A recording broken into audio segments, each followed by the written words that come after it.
Assis par terre dans les couchettes, sous la lumière du réverbère, je regardais Dylan à côté de moi qui claquait des doigts. Il claquait des doigts et je le regardais et je le regardais et je lui ai demandé: «Qu'est-ce que tu fais?» Il continuait à claquer des doigts en me taquinant. Et finalement, j'ai continué à regarder le réverbère.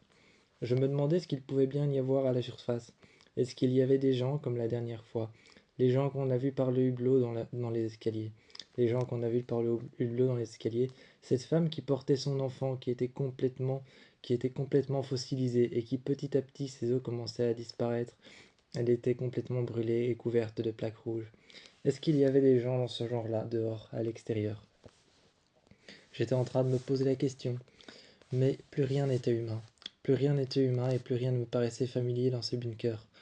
Dans ce bunker, plus rien ne me paraissait familier. Les premiers jours, quand on est arrivé et quand on a quitté la terre ferme pour venir vivre dans ce bunker et échapper à l'apocalypse terrestre, tout me paraissait familier. On avait repris des objets de la maison, on les avait déposés un peu partout autour de nous pour avoir pour avoir un aspect familier et ne jamais se lasser de ce bunker et pouvoir vivre sous terre.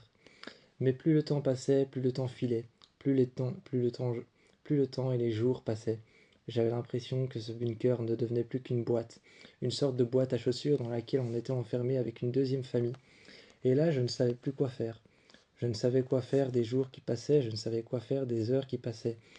Je ne savais quoi faire de mes journées et je m'asseyais par terre et je regardais ce réverbère au-dessus de mon lit qui était en train de clignoter.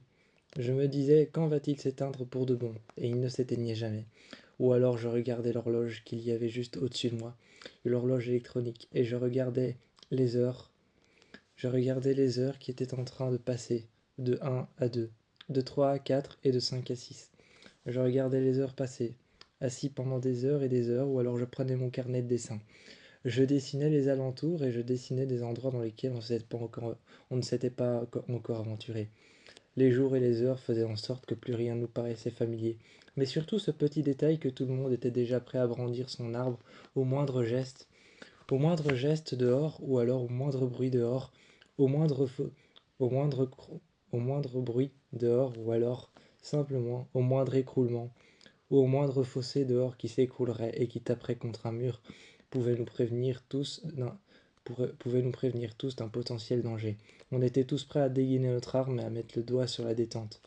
On était tous prêts à prendre notre combinaison, à mettre notre combinaison, mettre notre casque et mettre notre visière devant nous, à installer le logiciel sur le côté et sur notre tempe, et ensuite à partir à l'extérieur, ouvrir la porte et regarder s'il n'y avait aucune menace.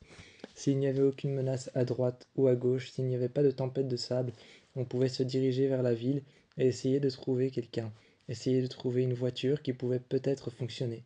C'était l'une de nos missions qui avait été laissée en suspens. Trouver une voiture qui pouvait peut-être fonctionner. Mais cela n'était jamais utile quand on croisait des gens comme Cela n'était jamais utile quand on croisait des gens comme par exemple cette femme avec son cadavre. Plus loin, je l'ai croisée, dévorée par des animaux. Dévorée par des animaux qui avaient réussi à survivre à l'apocalypse terrestre. Évidemment, des serpents ou alors un fennec qui lui avait survécu à l'apocalypse terrestre, en s'enfonçant très profondément dans une petite cavité qu'on avait trouvée. Ce fennec, je l'ai suivi. Il était brûlé d'un côté, mais il avait encore tout son pelage de l'autre. Je l'ai suivi jusqu'à cette petite cavité, on s'y enfoncé. Elle faisait à peine la taille de ma silhouette. On s'y est enfoncé, jetant chaque fois mon arme devant moi. Je me suis enfoncé là et finalement on est tombé sur un deuxième bunker. Celui-ci était complètement automatisé. Il y avait des... Il était complètement automatisé et il y avait des ordinateurs partout.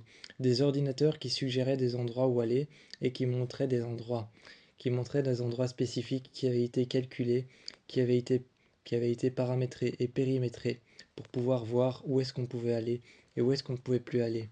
Les jours et les dates des tempêtes de sable qui allaient prochainement arriver, ou les jours et les dates des tempêtes de sable qui étaient arrivées et qui avaient dévasté le monde, les tempêtes de sable qui étaient les alphas, les omégas et les bêtas, les tempêtes de sable qui étaient les plus petites, les lunes et les soleils qui étaient en train d'éclairer, les lunes et les soleils qui étaient en train d'éclairer notre Terre, le soleil qui était en train de diminuer sa force de chaleur et sa force de lumière petit à petit.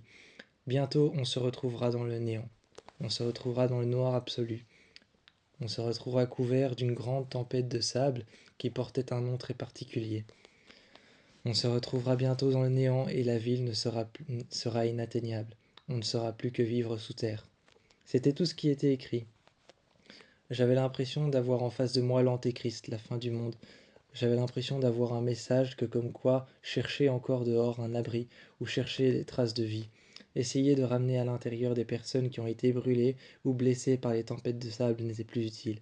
Devant nous, on avait le signal que plus rien n'était utile dehors, plus rien n'était utile à chercher ou à trouver un endroit où partir, à essayer de revivre à l'extérieur, car ce n'était plus possible. Dans quelques jours, dans quelques mois ou quelques années, une énorme tempête de sable aura tout dévasté, et nous ne serons plus que poussière. Même les bunkers sous terre n'y résisteront pas.